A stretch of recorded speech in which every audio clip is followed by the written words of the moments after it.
जी students, आज का topic under discussion है बॉयल्स लॉ।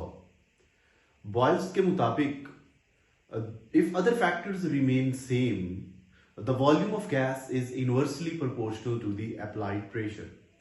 इसके मुताबिक other factors means the factor like temperature and number of moles remain constant.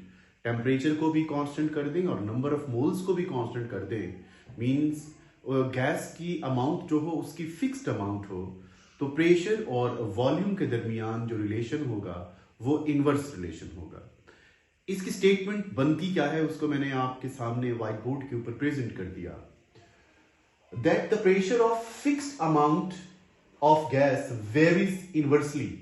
Fixed amount of gas means the constant number of moles with its volume, और and पे ये बताता है the temperature maintained constant, means temperature and the number of moles constant रहेंगे, volume और pressure variable होंगे। जब भी वेरी करेंगे तो इनके दरमियान इनवर्स रिलेशन होगा। मैथमेटिकली हम कैसे प्रूव करते हैं? P is the pressure applied. This pressure is inversely proportional to the volume of the gas, but the two factors should be constant, temperature and the number of moles. जब हम proportionality sign को equality sign में convert करते हैं, then we apply the constant K. This is called proportionality constant. इसे K से represent किया जाता है। अगर आप इसको observe करें, volume because यहाँ पे divide हो रहा है, इस साइड पे multiply हो जाएगा तो हम constant की value find out कर लेंगे। Therefore, the constant equals to the product of pressure and volume. Students, अगर हम प्रेशर चेंज करते हैं तो वॉल्यूम चेंज होगा।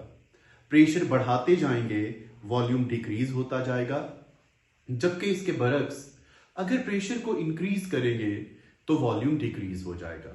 इसका मतलब प्रोडक्ट जो है वो डिफरेंट वैल्यूज में आ जाएगा। मींस जब भी प्रेशर वॉल्यूम चेंज होगा तो प्रोडक्ट क्या होगा? प्रोडक्ट होगा P इंटू वी। मींस ये हमेशा कांस्टेंट रहेगा। आप जितना प्रेशर वॉल्यूम को वेरी कर ले, प्रोडक्ट जो आएगा वो हमेशा सेम रहेगा। P1 V1 equal to the product of P2 V2। जब आपने प्रेशर बढ़ाया तो वॉल्यूम कम हो गया, या आपने प्रेशर कम किया तो वॉल्यूम बढ़ गया। Means this is the second applied pressure. Third applied pressure पे वॉल्यूम तो वेरी करेगा, लेकिन प्रोडक्ट की वैल्यू हमेशा सेम रहेगी। स्टूडेंट्स, इस लॉ को हम अप्लाई करते हैं ग्राफिकल रिप्रेजेंटेशन में। प्रेशर और वॉल्यूम को देखें, प्रेशर और वॉल्यूम के दरमियान तो इनवर्स रिलेशन है।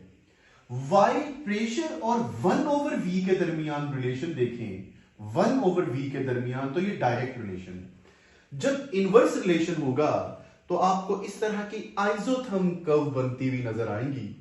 जब हम लोग प्रेशर लेंगे 1/v से डायरेक्टली प्रोपोर्शनल, तो डायरेक्टली प्रोपोर्शन के लिए ये जो कर्व स्ट्रेट लाइंस में अपीयर होंगी। अभी हम देखते हैं जब प्रेशर और वॉल्यूम के दरमियान इनवर्स रिलेशन है तो जो कर्व होंगी वो आइसोथर्म कर्व होंगी। इनकी कर्व ओरिजिन की तरफ आती हुई नजर आएगी। लेट्स से हम कहते हैं टेम्परेचर इंक्रीज होता है। अगर टेम्परेचर T1 से बढ़ा के T2 कर दिया जाए तो आइसोथर्म कर्व ओरिजिन से दूर हट जाएगी। इसी तरह जितना टेम्परेचर बढ़ाते जाएंगे कर्व ओरिजिन से परे मूव करती है, it goes away from the origin. Whereas जहां पे हम प्रेशर और 1/v के दरमियान इनवर्सली डायरेक्टली प्रोपोर्शनल का रिलेशन लेते हैं, वहां पे अगर आप टेम्परेचर इंक्रीज करोगे T1 से T2 तो कर्व आप लोगों को y एक्सिस की तरफ शिफ्ट होती हुई नजर आएगी। इट मींस टेम्परेचर T1 से T2 तो कर्व y एक्सिस की तरफ आ गई, T2 से T3 तो कर्व फर्दर y एक्सिस की तरफ आ जाती है। ये बॉयल्स लॉ है। इसके सारा कंटेंट जो है ये है according to the chemistry of FSC part 1।